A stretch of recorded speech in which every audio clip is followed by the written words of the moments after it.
Hello, friends. Welcome to another episode of Weekend Investing Specials. This one also will take you through a data-backed journey to get us some insights into the markets. So, people usually schedule their SIPs at the very start of the month. Maybe it is because of them getting the salary at that point of time, or maybe it's just a specific date that some people are targeting.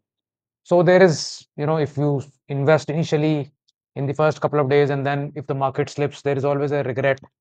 As soon as you've invested, market has gone down, and in the last few months, it has happened more frequently. Beginning of May, if somebody invested within a few days, the market was off quite a bit. Then beginning of June, if somebody invested, market was off quite a bit, and then again beginning of November now, market has come off, and people are not very happy about that they got the SIP timing wrong for each of the months. So if they had waited for a few more days, they would have got better prices for their purchases. So let's do a study and say that we were fantastic with predicting the lows. So what happens if we knew when the lows of the month were happening, and does it make any difference in the outcome over the long term? So in this video, we will try to compare the overall long-term outcome of SIPs on a monthly and annual SIP in Nifty. So we will take three parameters: open of the month, low of the month, and high of the month. Open of the year, low of the year, and high of the year. And see if we were to invest at lows, or if we were to invest at highs, or if we were to invest at open, what would be the outcome achieved in all these scenarios. So just to give you a brief of how to look at a monthly or a yearly candlestick chart and see what are the open and high low close. So a bullish candlestick, which is a green candle, where a price of so the top part of the body is called the close price, the bottom part of the body is the open price, the wick top is the high price, and the wick low is the low price. That is how a bullish candle is defined, and the bearish candle is exactly opposite, where this is the open, this is the close of the period, this is the low of the period, and that is the high of the period. So most of you already know this. So let's say case one of annual SIPs in Nifty. So we are sipping on an annual basis, and let's take the period of the last 34 years. We are doing annual SIP of 10,000 rupees. Totally, we have invested 35 lakhs, 3.5 lakhs, so 35 years in total. The XRR, if we invest at open of each year, is 12.59%. So this itself, by itself on Nifty, is a fantastic figure. I mean, you didn't have to do anything. You just had to buy every year, and you got 12.59% return. So, end of lot of the drama that one has to go through in the markets if one is satisfied with this return. If we were the worst timers of the Nifty, and in each year, if we timed hypothetically in such a way that we invested at the top of the market in that year. So, 2008, you would have invested in January 2008, and in maybe 2024, you would have invested in September, October, when the market peaked. So each year, the top, if you picked, you still got 11.06%. So you can see that from going from 12.59, in the worst case scenario, picking all the tops, you still got 11.06. And if you were a Nostradamus and personality, and you were able to pick all bottoms, all 35 years, you were able to pick the bottom of the year and you invested there, you would have made 13.13. Big deal, if you did a blind open investment at 12.59, and with all the forecasting ability, you just got 13.13%. So basically your 3.5 lakhs was either 37 lakhs choosing the highs, 55 lakhs choosing the open, and 62 lakhs choosing the lows. So let's now take the case of monthly SIPs in Nifty. So we will SIP in Nifty on a monthly basis at open or at low or at highs. And this is the last 35 years. If we are SIPing 10,000 every month, total invested is 41.3 lakhs over 35 years.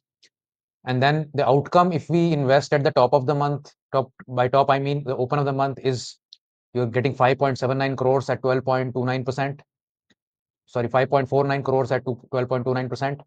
If we invest at lows of the month, every month, in case we are Nostradamus and we are able to predict the lows of the month, we get 12.52% XRR, so 5.79 crores made.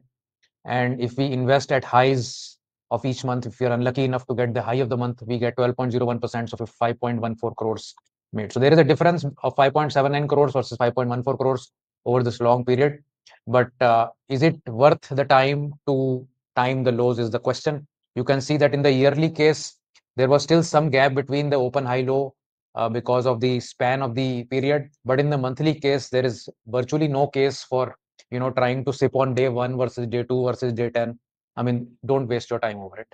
So if you did sips on different parts or different days of the month, this is now sourced from a study by ET, and they have done sip study on different days of the month, and they've used a popular large cap fund for its return and also taken the XRR return of the SIP.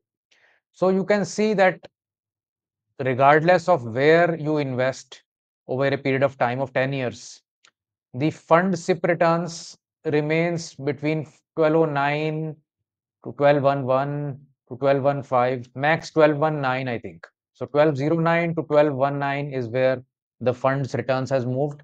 And the SIP XIRR return is also somewhere near 12.8. It may go towards 12.9, but that's about it, right? So timing your SIP is not giving any significant benefits is the outcome of this small study.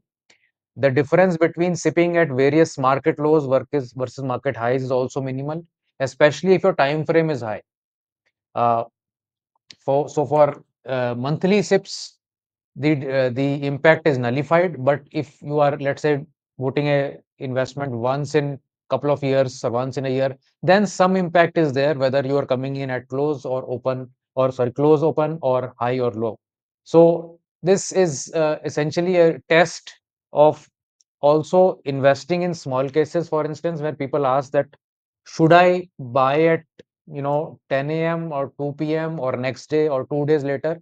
Over a period of time, that also averages out, and there is no specific time period that will really stand out as the best time period. It will all average out over a long time period. So any day of the month, any time of the day, just do your sip and relax. Consider making your sip soon after a rebalance. So for weekend investors or for any small case users, do that after rebalance so that your SIP does not go into stocks that are getting exited. You need not execute your rebalance at 9:15, as I mentioned. You can do it at any point of the day, and over several years, it will even out the outcome. Some folks do it the next day, some folks even do it the day after, and there is no feedback that one is better than the other. Yes, during the first few minutes, few maybe 10, 15, 20, 30 minutes, there may be some exceptional volatility in the market that you can wait out before carrying out your transaction. So this entire concept of how and when should I buy, I think don't waste time over it. If you are sipping, the whole idea is that you should not put your mind to how and when to sip, how and when to buy your next sip. Just be disciplined enough to continue doing it time after time after time, and everything plays out on its own. Thanks. Bye.